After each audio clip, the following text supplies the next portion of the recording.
Ada yang heboh lagi nih guys ya. Gubernur Jawa Barat Kang Deddy Mulyadi sekarang disorot pejabat Purwakarta diborong ke Pemprov Jawa Barat.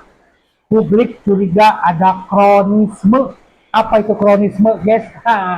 Kita bahas beritanya ya guys ya di sini. Jangan lupa like dan subscribe dulu ya guys ya. Jangan lupa di share dulu ya video ini ya. Biar teman-teman saudara-saudara juga tahu. Yang like dan subscribe mudah-mudahan masuk surga. Amin. Guys, dihebohkan lagi di Jawa Barat ini guys ya. Ini datanya dari Dex Jabar. Ini apa nih? Pers, wartawan atau apa nih ya? Media apa nih? Dex Jabar namanya. Ini gelombang mutasi aparatur sipil negara ASN dari Purwakarta ke lingkungan pemerintahan Provinsi Jawa Barat atau Pemprov Jabar kian menimbulkan sorotan tajam. Publik mencium aroma politik di balik kebijakan ini, terutama karena Gubernur Jawa Barat saat ini adalah Kang Deddy Mulyadi, mantan Bupati Purwakarta 2 periode. Jadi mentang-mentang kemarin waktu itu pernah jadi Bupati Purwakarta, maka pejabat-pejabat Purwakarta sekarang diborong ke Pemprov. Ada apa gitu kan? Ya itu sih wajar-wajar aja ya kalau misalkan mereka berkualitas, berkompetensi untuk naik jabatan ke lebih tinggi lagi ke Pemprov ya.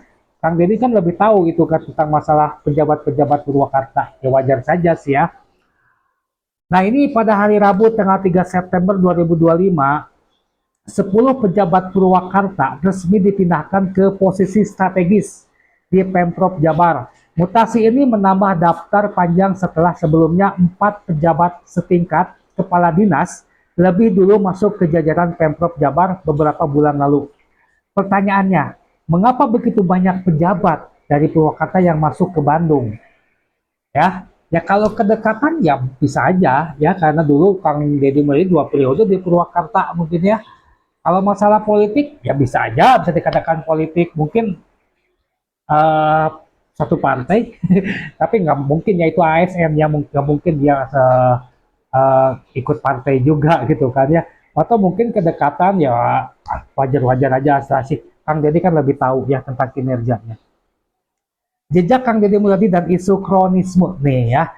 Nama Deddy Mulyadi langsung dikaitkan dengan gelombang mutasi ini. Mantan Bupati 2 periode tersebut dianggap memiliki pengaruh besar dalam mendorong orang-orang dekatnya mengisi pos-pos penting di tingkat provinsi, gitu kan ya. Ya, yang penting dicintai rakyat lah. Fenomena ini bisa menimbulkan kesan bahwa Pemprov Jabar dikuasai oleh orang Purwakarta, padahal Jawa Barat punya banyak ASN potensial dari daerah lain. Kenapa harus selalu Purwakarta? Ya mungkin karena dekat itu, karena Kang Deddy juga tahu potensi daripada kita harus ngerekrut, uji kompetensi lagi gitu kan ya, repot lama-lama karena kinerja Jawa Barat ini perlu cepat-cepat, nggak butuh lama ya, pengen gercep. Dampak besar bagi Purwakarta. Nih, dampaknya besar bagi Purwakarta. Kepala Badan Kepegawaian dan Pengembangan SDM Kabupaten Purwakarta, Ibu Sri Jaya Midan, mengakui mutasi ini menambah kekosongan jabatan di lingkungan Pemkab Purwakarta. Ya, kalau ada lowongan, boleh saya lowongan dong. Melamar jadi pejabat Purwakarta. Oke, deal. Nah, sekarang saat ini pihaknya sedang melakukan seleksi terbuka untuk mengisi 10 jabatan. Nih, kalau mau ngelamar nih, banyak jabatan di Purwakarta nih. Ada 10 jabatan pimpinan tinggi Pratama. Dari 35 pendaftar, total ada 66 lamaran yang masuk. Saya belum ngirim nih lamaran itu. Namun semua peserta berasal dari ASN Purwakarta sendiri. Ya, saya dari Cianjur tanpa ada pelamar dari daerah lain di Jawa Barat. Kenapa harus Purwakarta lagi gitu kan? Dan yang lain juga bisa tuh ya menjadi pejabat Purwakarta.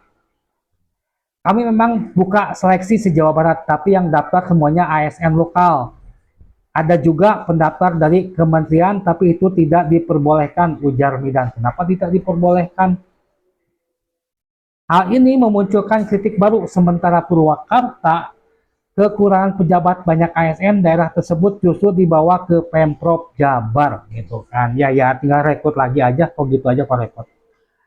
Berikut 10 pejabat Purwakarta yang kini mengisi pos penting di Pemprov Jabar. Ya. Yang pertama Bapak Maksum Kosasih sebagai Kasubag TU Cabang Pendidikan Wilayah 4 Distrik Jabar. Nah, Bapak Maksum Kosasih itu yang pertama. Yang kedua, Endah Fitriah. Dia sebagai analisis perencanaan evaluasi dan pelaporan Biro Administrasi Pimpinan Setda Jabar. Yang ketiga, Daily Setiaji, Kanit Pengelola Teknis Daerah Pusat Pengelolaan Pendapatan Daerah Wilayah KBB Bapenda Jabar. Yang keempat, Muhammad Kosim, Kabid Pemberdayaan Usaha Ekonomi Masyarakat DPMD Jabar. Kelima, Dadi Sabili sebagai Sekretaris DKD Jabar. Ya, naik tingkat lah, naik jabatan ya, dari awal dari kabupaten sekarang di provinsi. Yang keenam, Rudi Hermawan Kusuma sebagai Kabag TU Biro Pengadaan Barang dan Jasa Setda Jabar. Yang ketujuh, Dr. Ervin Aulia Rahman, Kacab Distrik Wilayah 2 Jabar. Yang kedelapan, Kosasih, Sekretaris Dinas Bina Marga dan Penataan Ruang Jawa Barat. Yang kesembilan, Muhtar Jalaluddin sebagai Kanit Pengelola Teknis Daerah Pengelolaan Jalan dan Jembatan Wilayah Pelayanan 3 Jawa Barat. Yang ke-10, Edi Sukandar sebagai Sekdis Kesehatan Jawa Barat. Ya, pada naik ya, pokoknya selamat dulu ya, pokoknya. Yang ke-10 pejabat yang berasal dari Purwakarta sekarang jadi Pemprov. Di Pemprov ya wajar aja ya dapat penghargaan dari Gubernur Jawa Barat. Ya, nah, kalau menurut saya mah itu mah daripada kita harus rekrut yang lama ya gitu kan, dan itu juga berpengaruh, tidak terlalu berpengaruh ke masyarakat. Yang penting Kang Dedinya ini tetap mencintai masyarakat supaya kinerjanya dia juga gampang gitu kan. Kalau sudah pada kenal kan, kalau yang baru kan nanti kan aduh, kalau yang baru kan gimana nanti Kang Dedi juga jadi tanggung lagi gitu kan guys ya. Nama-nama tersebut sebagian besar tercatat punya rekam jejak karir panjang di Purwakarta, sehingga publik makin yakin bahwa ada benang merah dengan masa lalu Gubernur Deddy Mulyadi. Bukan begitu ya, kalau hanya benang merah sih tinggal diputihin aja. Yes, yang penting itu dekat, bisa membantu kinerja Kang Deddy. Kalau sudah lama kenal, berarti kan gampang kerjanya. Nah, seperti itu. Positif thinking aja ya guys ya.